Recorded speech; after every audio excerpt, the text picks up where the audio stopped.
baba bambwira ngo ndaciriritse ngo kubera ko njukura imisalani ngo ntago nkwiriye ngo gusa nk'abandi.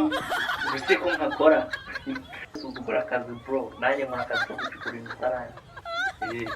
Fata ku bantu ufite karekireta karikireta, fata ukube metero 5 metero ncukurira 5 ubwo se nimba mu kazi ndahita nambara neza, gusa uramenya ko nigeze ncukura imisarani.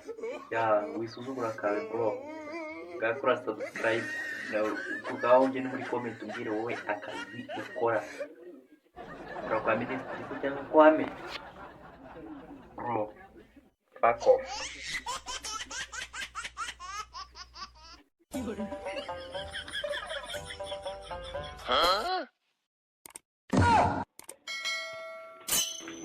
Salama mana basa. Sha salama. Bunange sha urarizi ko nzagafata. None nsigaye narabonye akazi ko gucukura imisarani.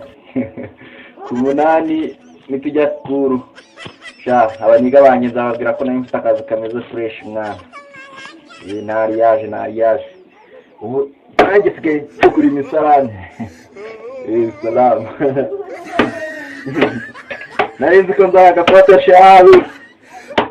None sigaye narafashe akazi ko kwicukurira imisarani. Ku munani tugomba guhurira skuru. Nureba se mwana. Sha bunange nyine ni balama. Bose uri gukora kaye kazi mwana, ngakora ku gatima ukore kugasaraba. Yuko najya kwiskuru mwana. Ntago ubundeba. Haso ni hazo. Aka kaboro turakazi. Ngaka bakita mucukuza imisarani. Niko kaguha amafaranga mwana. Abantu bafite ubuzima nk'ubu ngubu ndi mu mwana. Mumbwire bya hajya babyita ngo iki mwana. Ngaho salama mwana, salama. Uhora wibaza uko wabona miliyoni z'abafollowers ndetse na views. Nshuti yanjye ibi birakora nawe waba umumiliyoneri. Jya muri setting ya TikTok ukande ahangaha, wongera ukanda ahangaha, maze ukanda ahangaha kuri dashboard wandikemo 1 million. Wibuke winaselecting tuno tuntu twose urimo urabona ahangaha, maze wemeze. Maze ujye kwa ino video yanjye, ujye muri comment wandikemo ijambo moti, maze ufollowing abantu bose banditse moti.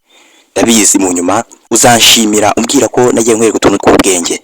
Nimba ushaka ko ngukorera izindi video z'ibintu ushaka byose, andika umbwire video nabakorera.